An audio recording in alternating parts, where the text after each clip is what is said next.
आजभोलि धेरै प्रिस्क्रिप्सनहरू हेर्दै आएको छु मैले। यो ब्रिकाबिएममा मिसकन्सेप्सन छ। नयाँ नयाँ एमबिबिएस पढेर आउनुभएको हाम्रो एमओको जब गरिरहेको डक्टरहरूमा के छ भने ब्रिकाबिएमलाई 10 ml टिडिएस भनेर लेख्नुहुन्छ उहाँहरूले। उहाँहरूलाई थाहा छैन होला सायद। ब्रोमहेक्जिन यहाँ 8 mg छ। अरूहरू नर्मल कफ सिरपहरूमा चाहिँ 4 mg हुन्छ 5 ml मा। भने यो 5 ml मै 8 mg छ। त्यही भएर यिनीहरू नर्मल कफ सिरपहरूको कम्पेरिजनमा चाहिँ यो 10 ml खाँदा चाहिँ 8 mg हुन्छ। यो चाहिँ 5 ml खाँदा मात्रै 8 mg आउँछ यसमा ब्रोमेक्जिन। त्यही भएर यसलाई चाहिँ 10 ml नलेख्नुको सट्टा 5 ml टिडिएस भनेर लेखेर दिनु होला प्रिस्क्रिप्सनमा। नयाँ डक्टर नयाँ एमबिबिएस डक्टरहरूको केसमा मात्रै है, अरूहरूलाई त थाहा छ होला।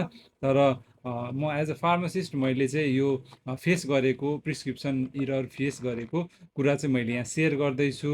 र यो कस्टमर पेसेन्टहरूलाई पनि जानकारी एवेरनेसको लागि यो भिडियो बनाएको है। यदि यो ब्रिकाबिएम लेखेको छ डक्टरहरूले र तपाईँलाई 10 ml लेखिदिनु भएको छ भने त्यो चाहिँ करेक्सन गरेर एडल्टहरूको लागि 5 ml मात्रै खानु होला। अरू यो टस्कु एक्स डिएक्स यिनीहरू जे हुन्छ त्यो एक्सपेक्टेड चाहिँ तपाईँहरूले 10 ml खाँदा भयो।